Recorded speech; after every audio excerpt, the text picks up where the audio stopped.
ஒருமுறை விஷ்ணு பகவான் கருடன் மீது கைலாச மலைக்கு சென்றார். கருடனை வாயில் விட்டுவிட்டு சிவனை சந்திக்க உள்ளே சென்றார். ஒரு அழகான குட்டி பறவையின் மீது அவரது கண்கள் விழுந்தபோது கைலாசத்தின் தனித்துவமான இயற்கை அழகில் கருடன் மயங்கினான்.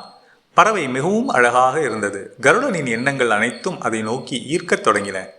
அதே நேரத்தில் யமதேவர் கைலாசத்தை வந்தடைந்தார். உள்ளே செல்லும் முன் அவர் அந்த சிறிய பறவையை ஆச்சரியத்துடன் பார்த்தார். அந்த பறவையின் முடிவு நெருங்கிவிட்டதை கருடன் புரிந்து கொண்டார். யமதேவர் கைலாசத்திலிருந்து வெளியே வந்தவுடன் அதை தன்னுடன் யமலோகத்திற்கு அழைத்து செல்வார்.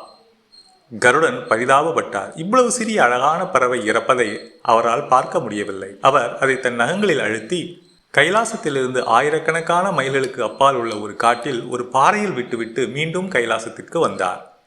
இறுதியாக யமன் வெளியே வந்ததும் கருடன், பறவையை ஏன் இவ்வளவு ஆச்சரியத்துடன் பார்த்தாய் என்று கேட்டார். யமதேவர், கருடா, அந்த பறவையை பார்த்தபோது சில நொடிகளில் அந்த பறவையை இங்கிருந்து பல்லாயிரம் மைல்களுக்கு அப்பால் ஒரு பாம்பு தின்றுவிடும் என்பதை உணர்ந்தேன். அது எப்படி இவ்வளவு சீக்கிரம் போகும் என்று நினைத்து கொண்டிருந்தேன். ஆனால் இப்போது அது இங்கே இல்லை. அது இறந்திருக்க வேண்டும். எவ்வளவு புத்திசாலியாக இருந்தாலும் மரணத்தை தவிர்க்க முடியாது என்று கருடன் புரிந்து கொண்டார். அதனால்தான் கிருஷ்ணர் கூறுகிறார், நீ விரும்பியதை செய், ஆனால் நான் விரும்புவது நடப்பது. நான் விரும்புவதை செய், நீ விரும்புவது நடக்கும். வாழ்க்கையின் 6 உண்மையான உண்மைகள். நீங்கள் எவ்வளவு அழகாக இருக்கிறீர்கள் என்பது முக்கியமல்ல. ஏனெனில் குரங்குகள் மற்றும் கொரில்லாக்கள் கூட மக்களின் கவனத்தை ஈர்க்கும்.